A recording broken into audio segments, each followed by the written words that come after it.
Hey, welcome to the Lifestyle Creation Podcast, designing life on your terms.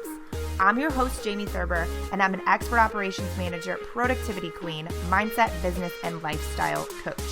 Basically, getting shit done is my jam. And I believe in the power of intentional living and in real conversations that can shift your perspective, create habits, and ultimately achieve the freedom that you want in every area of your life. Hey guys, what's up? Welcome back to the podcast. I hope wherever you are, whenever this is, that you're having an amazing day, that you're doing well. Thank you so much for being here with me today, and I'm excited to get started. So, a couple months ago, I had made like a little poll thing on the social media land asking for questions or topics that people may want me to talk about here. And I haven't gotten to a lot of them just because I tend to just go with whatever my gut says. And then today, that was one that I found, and it's been a conversation lately, so it definitely was fitting. And one of the questions was, how do you overcome fear? And I feel like that's a question that a lot of people want to ask. And it's definitely, sounds really great and exciting to think, oh my gosh, let me ask this person who seems to be, doing what she wants to do or, living life on her terms or, whomever it is that you're asking this question to. It looks to me as if they have really learned how to overcome fear, obviously, right? Like, please give me the golden ticket. Like, tell me how you quit being so scared and we're able to do all these things and take risks and build businesses and build whatever, have that conversation, put yourself out there. How did you get rid of the fear that now allows you to do all of those things? How did you become fearless? That's the other thing I see a lot. There's a lot of content out there of how to become fearless. And if you can become fearless, then you can do anything, right? You have to learn how to get rid of the fear. Well, I hate to break it to you, but that is absolutely not happening. Like, fear is one of our primary emotions as human beings. And so the only way that you're going to become fearless is, number one, you quit acknowledging any emotions that you have at all, or if you're a sociopath who doesn't feel emotions. So, big fat thing there is that fearless is really not a thing. Instead, the art of becoming what a lot of people do consider to be fearless, or what I like to refer to as courageous, is how to acknowledge the fear, how to deal with fear, how to work with it to where it does not stop you. And so, of course, that doesn't sound nearly as exciting or nearly as like shiny and beautiful as being fearless does. So, probably why you don't hear that exact sentence being stated as often.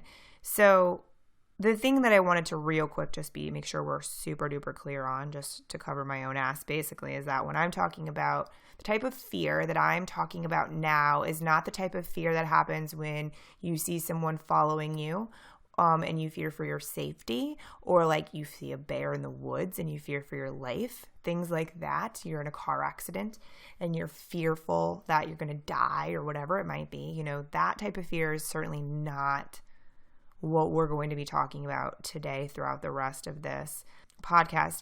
What we're talking more about is that fear that freezes us, that feeling that stops us from moving forward on something that's scary.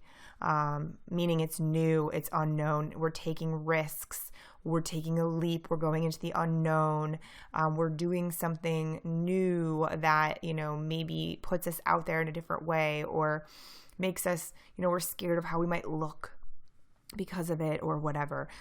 Fear in this capacity tends to be something that causes us to not move forward to face or to get to our dreams, to not fully reach our own personal potential in a lot of ways, and also can be a big factor in self-sabotage.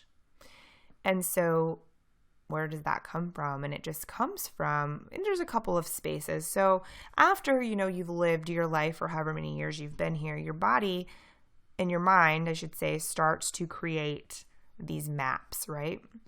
And what it does in these maps are fail-safes. And one of the fail-safes is that, oh, that brought us danger. Like imagine when you burn yourself for the first time as a kid by touching the stove, something in your mind then learns that, oh, that's hot, don't touch it because it hurts, right? And so you then create that rule. And so what happens sometimes with fear in our mind is fear's, like our subconscious mind's job is to keep us safe. And so when we try to do something that's outside of what our mind has known to be true or known to be our safe space or our normal or our environment or our comfort zone per se, over all of the years of data that it's been collecting and all the pathways it's been solving, it is one of those things that when we start to realize that, oh, but what I want to do or what I want to create is just a little bit outside of that comfort zone. Sometimes our subconscious mind does that whole self-sabotage thing by being like, nope. That's unsafe. That is not safe for us. We are not going there. And that's sometimes how fear wins. What we're going to talk about more today is how to learn to identify fear for what it is and just not let it drive. The other really big factor here is that fear, like I said, is a primary feeling. And I think that we as a society have a really bad habit of trying to invalidate people's feelings by telling them they're wrong for feeling something, or it's not strong of them, or it's childish of them, or it's, weak of them to feel a certain thing, when instead, like, all of our feelings are valid. All of them.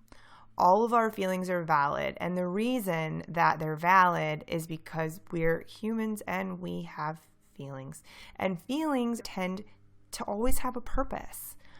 They're usually really telling. For me, in the world of business, when I have a feeling of fear around something, most of the time it's because it's new and it's kind of scary because it's big, or I feel like I don't deserve it or whatever. And so for me, that's a tell of that it's probably a place I need to explore and a risk I should take, But we identify in ourselves what type of fear is healthy per se and what's not. And that's only something really you can identify. But I remember a conversation I just had recently, actually, and I'm going to plant this seed just to let you marinate on it a little. A friend of mine, we were talking about feelings and like the label that we place on certain feelings, as far as like, this is how this feeling feels. But what about when we like start to question that, right? And we think, but what does that even mean? And so he was talking about how he used to feel like, or used to believe that he felt fearful every time he was going into a meeting, even though, he's like very successful at what he does. He'd be going into a pitch and be like, man, why am I so scared? Like, I know exactly how good I am at this. I know exactly that this is the best solution for them. Why am I scared? And what he realized, several years later is that wasn't fear. It was nervousness. He was just nervous.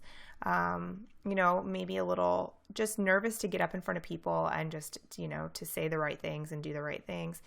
But it wasn't like terrifyingly anxious, I can't breathe, which is what he was describing it. Maybe fear wasn't the proper word there, and it was just an interesting moment of realizing, like, I thought that was anxiety, which tends to be connected to fear in some ways. But when really it was just me feeling a little nervous about wanting, about this new thing I was going to be doing. So it was just an interesting thing there. And I think it's important that sometimes we do dissect it and learn about what this thing is that we may be so promptly labeling as fear and allowing to stop us. But I digress. That's another conversation for another day. But back to the whole being fearless thing. So the truth is that, again, being fearless is just, it doesn't exist. And so if we take our attention over to a place of, how do I have fear, accept that it's there, honor it even, and still be courageous, still take risks, still, move out of my comfort zone. And one of my absolute favorite books is Big Magic by Elizabeth Gilbert. If you haven't read it, highly suggest it. And in that book, she talks about fear. And she talks about how basically, again, like I had said, that fear will always be there. You just have to not let it drive. Like, you basically put it in the back seat and say, listen, I get it. I see you. I hear you. I know that you're here, but you're sitting in the back seat. You don't get to tell me where to go. You don't get to control, my directions, and you also don't get to just control the radio. And so it's just a funny little blip that explains how you learn to exist within it and understand that it's present, and that's okay. Again, like I said, it can be a motivator. It can be a good tell as far as like where you're at and what is a good direction to go. So let's take this down the conversation of, instead of fearless, it's courageous. And so I think that it's important to identify the difference, simply because what we're looking to become is courageous. We're not looking to become fearless. We're looking to become brave and courageous, willing to do the thing that maybe no one else has done, do the thing that's brand new to us, that's kind of that hairy, scary, oh shit, like that is going to be really cool. That takes courage. That takes bravery. It takes courage to step out and do something out of your normal, to step out or to step up and have a conversation or stand up for yourself, or make these different choices.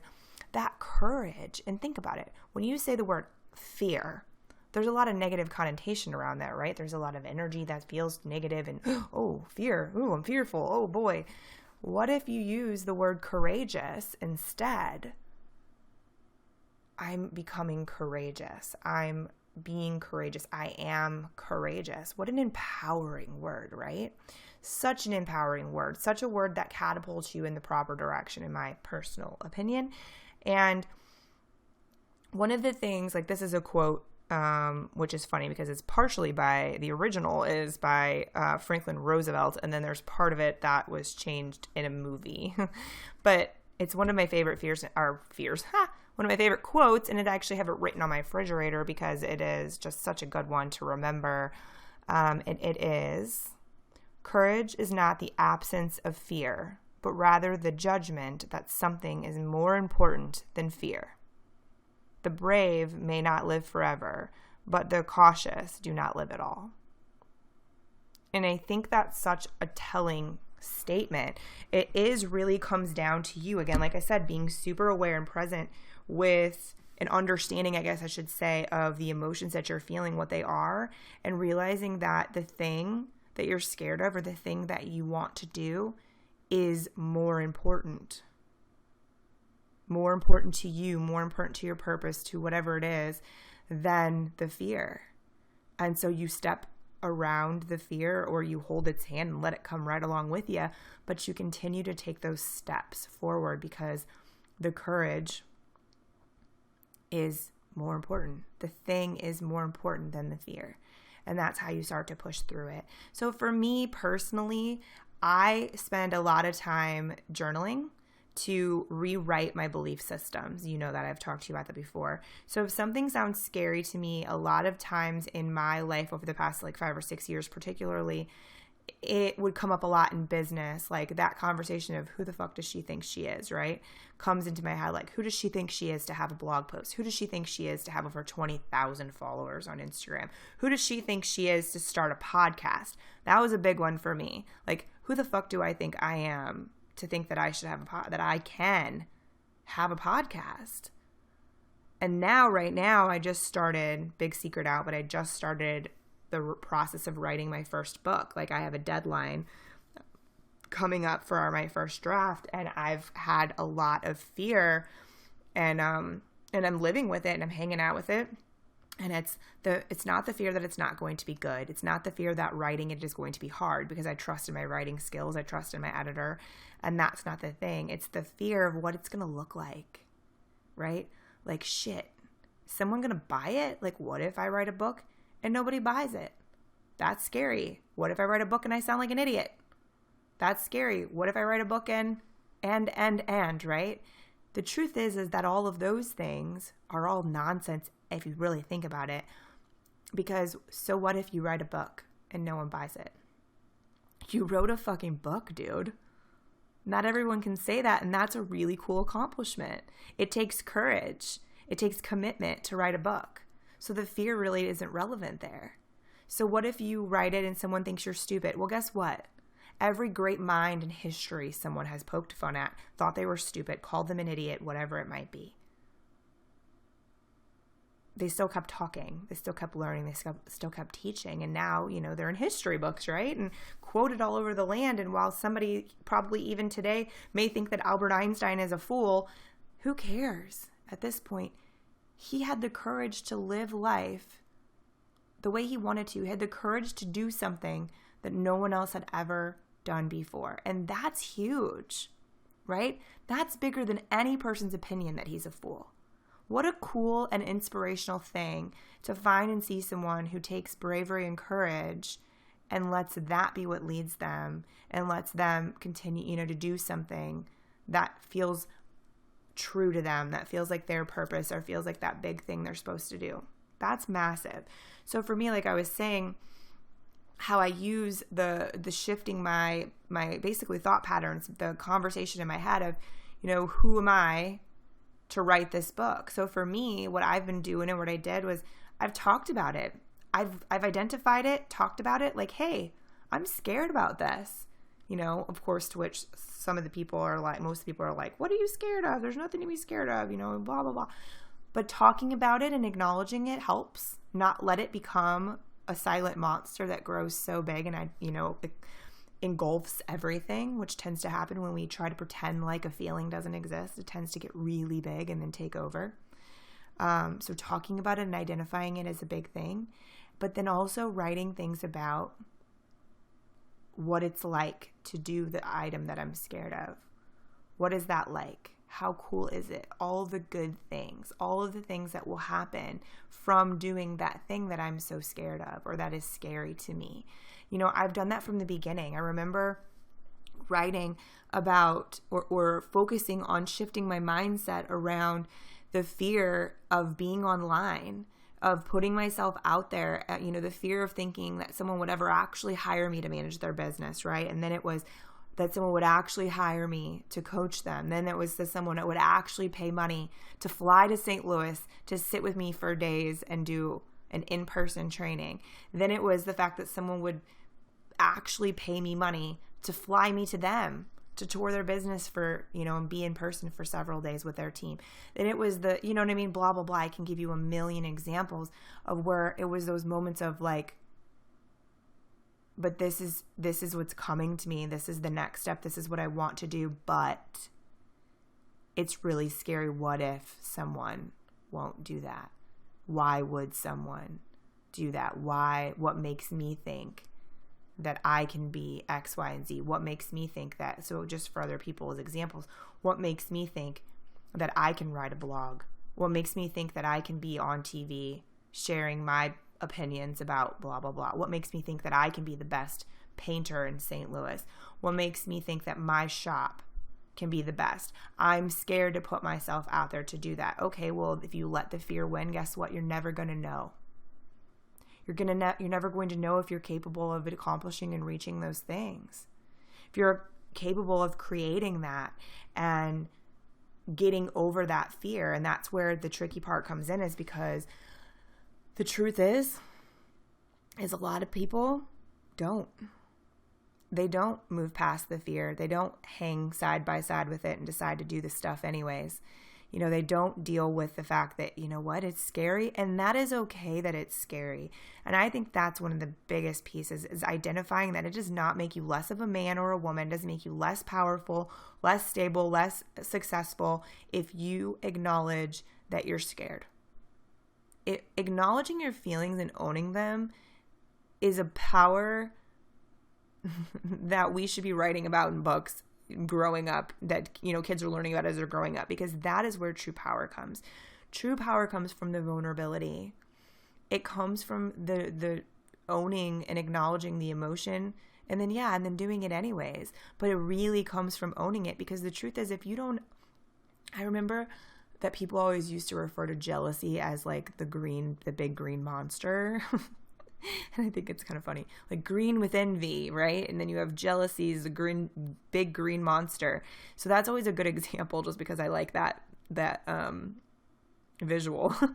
But if you allow an emotion, like a negative emotion, to exist and you choose to not acknowledge it, it grows and it grows and it grows.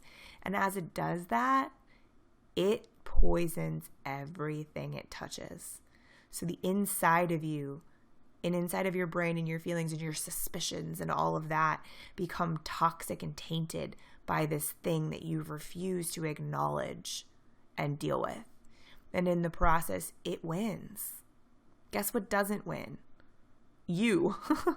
If you don't talk about the fear and the fear grows and grows and grows, it continues to win and it gets bigger and uglier and louder and scarier. And the more that, creates more of a barrier that's of you not going past it. And so my advice is, number one, admitting or realizing that all of your feelings are valid. You feel them for a reason and there's nothing wrong with that.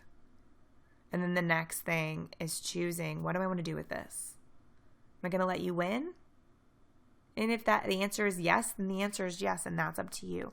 Or am I going to choose to move past it, move with it, identify it, be courageous, and say, hey, guess what, fear? You're right. Somebody might not buy my fucking book, and that might be shitty. But I'm going to try anyway.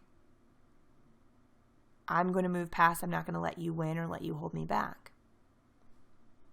So that comes from, though, identifying it, talking about it regularly, and working with it, not pretending like it doesn't exist. And that is how you overcome fear, is by realizing that it's going to be there and working with it versus trying to ignore it. So, friends, I hope that was helpful. If you have anything that you do that helps you when you're in a fearful situation, or do you have something that's, freezing you in your tracks, I would love to hear about it. Please feel free to email me below or share this podcast and share your story in your fear example or your fear go-to move. That's all that's going to do is just add more and more love and support to the community that listens to this podcast. When we work together like that, it's pretty powerful. So thank you so much for being here with us. As always, if you enjoyed the podcast, please feel free to share it with anyone who you think would benefit from it. As well as if you share it on social, make sure that you tag us in the share. And until next time, my friends, sending so much love your way, and I will talk to you soon.